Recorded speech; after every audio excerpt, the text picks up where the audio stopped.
Straight to my panelists who have been gentlemen for waiting this long, and as well for you, the handful of you who are still up. I'll start with Gordon Opio, and he is a manager at Health TV. You've probably seen it one or two instances, or many instances perhaps, depending on what decoder you're using.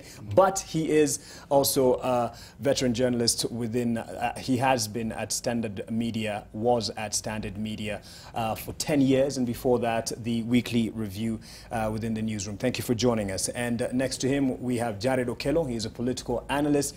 And just to inform you on his inklings within the conversation, he is also a beneficiary in terms of the nominations, and he will be the Nyando, he's the Nyando designate member of parliament. So that will inform his line of thinking and argument this evening. Next to him, we have Henry Maina. He is the East Africa Regional Director for Article 19. He is a specialist in governance and human rights. And next to him is an independent journalist, Macharia Gaido. Thank you very much. And he is now sitting in on the election desk at the Nation Media Group. That is a team that has been put together specifically for the August 8th election. So the campaigns are on. It's 70 days to the elections, and of course this is time in the season for politics. Yes, people say we always have headlines on politics, but you'll even get more, whether you like it or not. That's just the reality heading up into the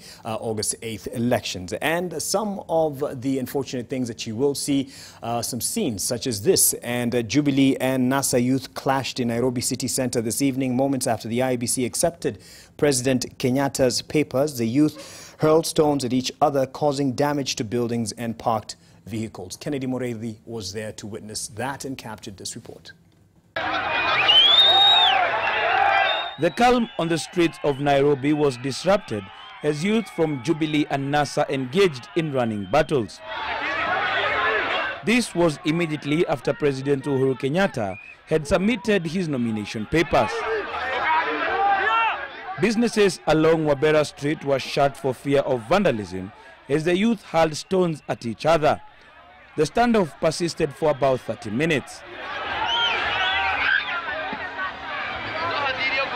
Trouble started when a group of Jubilee youth who had accompanied the president to KICC spotted NASA banners outside Nakumatt supermarket opposite Nairobi County Assembly, where the group of NASA allied youth had congregated.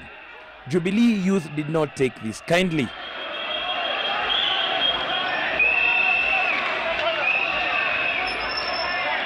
Some property was destroyed in the ensuing melee, while some cars had their windscreen damaged. Police arrived later and managed to calm the situation by creating a buffer between the two groups. Kennedy Mureithi, NTV. And this is just a day after the campaign started proper, and of course the teams, the different political teams and outfits and candidates will be hitting the ground running with their political campaigns to persuade you, the voter, ahead of the election. So I'll start with my panelists and put this right to them. At the face of it, Macharia Gaido, are you worried when you see such scenes? First of all, as a Kenyan, and then as a media practitioner, are you concerned about the use of such? I'm certainly, first of all, the very fact that people will start fighting over politics is distressing, and I think it is an indictment on ourselves as Kenyans and the way we approach our politics. And then, of course, being a media person, I do have to think, how do we cover these things? There is always this argument over whether to cover or not to cover, whether covering will inflame the situation or send the wrong signals. But I've always said that you cannot undo something by not covering it. If it has happened, it has happened. You do have to cover it, but at the same time, you must do it responsibly, so that first you don't send the wrong signals. If it is a fight between a group of foolish youth, don't suggest that it is a fight between parties or between ethnic groups, okay, or between communities. Get it within the right context.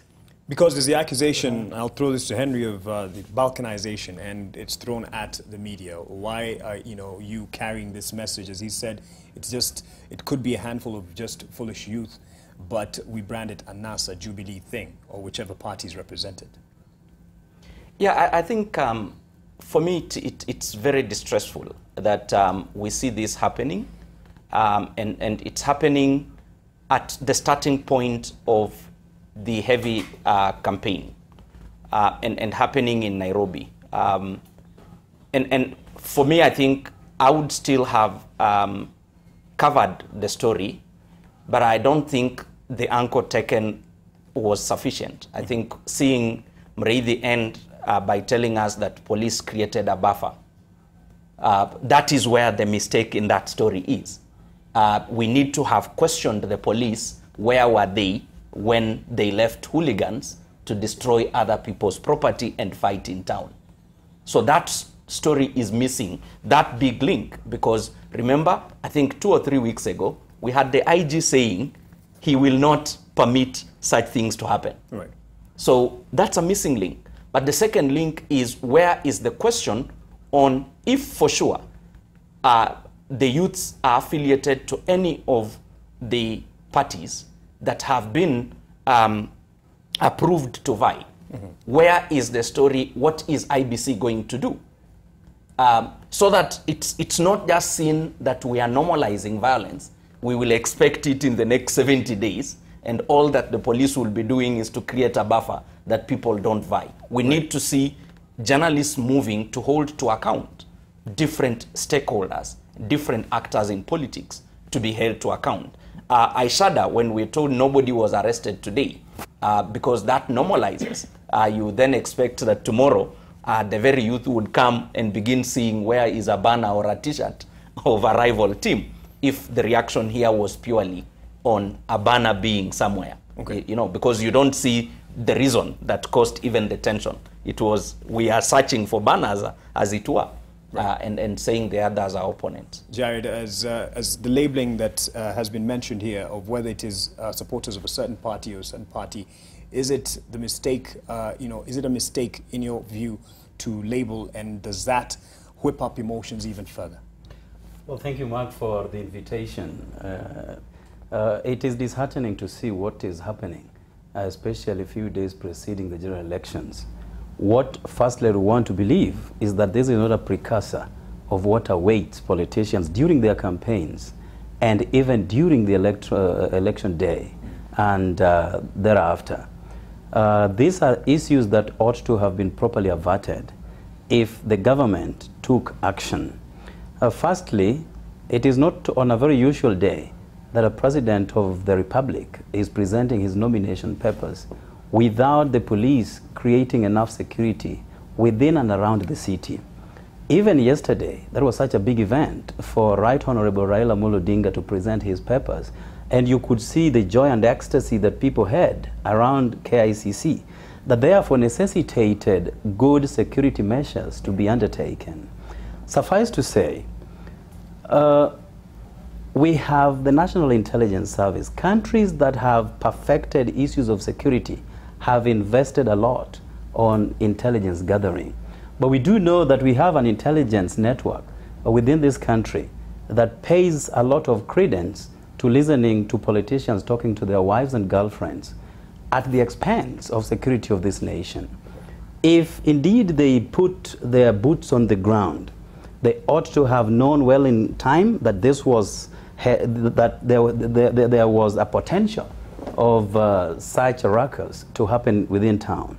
But to wait until that happens, then you create a buffer zone between the two warring factions, is a harsh indictment, as my brother has said, on the part of the police officers. Okay. Of course, we have consistently heard the Minister of Interior reading riot acts and talking with a lot of vigor that, whoever will try to do that will face the full force of the law. Today, even as we speak now, no one is scheduled to appear before court tomorrow for having perpetrated such kind of an occurrence within the city center. Right. So, as I said, and let me repeat, that we only hope that these are not signs of what await this country, and to affect businesses within the city center. And you can imagine, firstly, the debts that this country is accruing Right. Together with the economic indicators that are headed to the doldrums. We don't need it. And we don't really need that. Okay. Well, you didn't quite answer the question about the labeling, but as a journalist at the Standard, back in those days, the 10 years that you served, would you have told the story differently, Opiyo?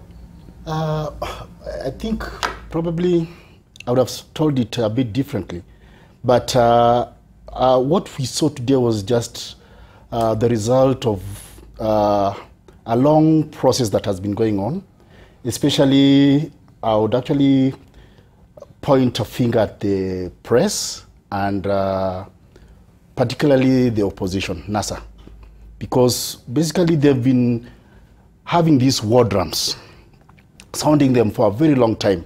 You see, they've been passing a particular message. It's like a coded message that we are not going to go to court. These people are thieves. The government elections have already been stolen. So what has happened is that the media has actually encouraged that kind of reporting to an extent that most of the supporters of probably NASA believe that there's something amiss or there's something wrong going on. Hold on. But where is the genesis of this message, of whatever you're claiming is a message being put out there? Is it the media or is it the parties? Now, this particular case has been part of the opposition. They've actually been creating a narrative that elections have been stolen, the elections are being stolen, and elections will be stolen. And that has already created a lot of tension on the ground. Macharia, I see you want to react to this one. Yeah, I think it would have been nice if, with the introductions at the beginning, we were told that Jubilee is represented on this panel. Because I think we are seeing the typical Jubilee narrative, where there are supposed to be no voices other than the voices of Jubilee. Any contrary voice, it means either you are a saboteur, or you're about to cause violence, or you want to do this and that. Anything, right now what we've been told is whatever NASA says should not be covered unless it is approved by Jubilee. Jubilee can claim all their 70% plus one vote. When NASA asks for, says they have 10 million, oh, you guys want to cause violence. Right. Jubilee can set up their parallel tallying system, and nobody makes any complaint about them setting up a parallel voter tabulation system. Right. When NASA says they'll do the same, oh, you guys want to cause violence. And now we've been told not that, even the media should not report what NASA may be planning to do, what NASA is saying. It's quite ridiculous. Right. So, something you mentioned earlier, I don't know if it falls here, Henry, first before, the binary aspect, making it. One, of course, I say, for me, it's unfortunate that Gordon, as a senior journalist, hasn't spoken to the story today. That if what Muriithi did was lacking or not, is not something Gordon is speaking to. He is seeking to box the country into two binaries, whether it fits into what Jubilee approves or whether it fits into what NASA approves. I think it's unfortunate, and we need to get slightly sober as a country that this country is bigger than the political formations. However, our affiliation at any one time. But that and argument, two, is also for people to remember, 10 years ago, the two formations as they are may have as well been one. So when Gordon covered them, he covered them as people who spoke one language. And perhaps that's how he finds difficulties in differentiating them. So I would sincerely think through this and say there are certain things that are lawful and there are certain things that are unlawful in this country. If there is an action or a speech act that is unlawful, whether it is made by Jubilee or by NASA, it remains unlawful. It does not begin to be pacified because of any political exigencies of the time. What we need to do and see enforced is the Election Offences Act. Okay. Parties ought to be proscribed. And if parties are allowing, today, that story clearly tells us that Jubilee stone-throwing supporters walked towards Nakumatt where they saw banners and caused a problem. If Gordon were to tell us that that is not the truth, then he can say NASA has been preparing us for violence. But his assertion is neither here or there. Right. Two, as an elderly journalist, he would know that elections in this country have been stolen before, when there was no NASA, when there was no Jubilee. So in 1988, there were elections being stolen. And when people agreed that we will reform our electoral processes, it wasn't for purposes of appeasing one politician. It was for purposes of ensuring that this country entrenches democracy.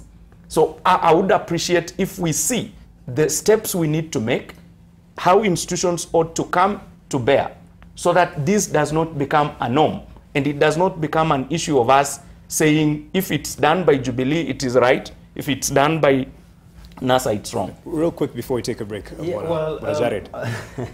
Thank you, Mark. You know, the work of the media is to report what they see without engaging in an analytical perspective of the events. That is left for us here. You asked me a question, and I deliberately skirted around it, because I wouldn't wish to, at this point in time, put blames on who did what. But what we have seen are two factions, you know, clashing with each other. ODM stroke NASA had their big day yesterday. It was very peaceful. Today, Jubilee storms into town, and there are fracas. So what we are saying is, but the representatives who brought that issue, sorry, as Macharia said, yeah. Would that really represent the entirety of NASA? This is the perspective I would want to bring. Yeah. We had a big event yesterday, and there was nothing to write home about, apart from the good tidings that were reported. Right. But here is a political outfit coming into town, and you know, we see exactly what happened. So, and this is a political contest. You cannot run away from the fact that Jubilee could have stage managed that to paint NASA, which wasn't part of this, into that particular scenario. Elevated this discussion beyond this petty politics, beyond the petty, silly things we see every day on Facebook and Twitter. The question was very simple about that particular reporting, and I think Henry got it right. We could have done much more by asking a few relevant questions, because obviously there were breaches of the law. The penal code has not been suspended because of elections. No action was taken. No proper action was taken. And the Election Offences Act has not been suspended. Actually, it kicks in now. We have been having, throughout the nomination process, we have been having violence. We have been seeing open bribery. We have been seeing civil servants campaigning using state resources. And the Electoral Commission, the Independent Electoral Boundaries Commission, when we ask them, what are you guys doing? They plead, the official campaign period has not started. So now it has started, they are still silent. Maybe, so that is the question we should be asking them. All right, and that's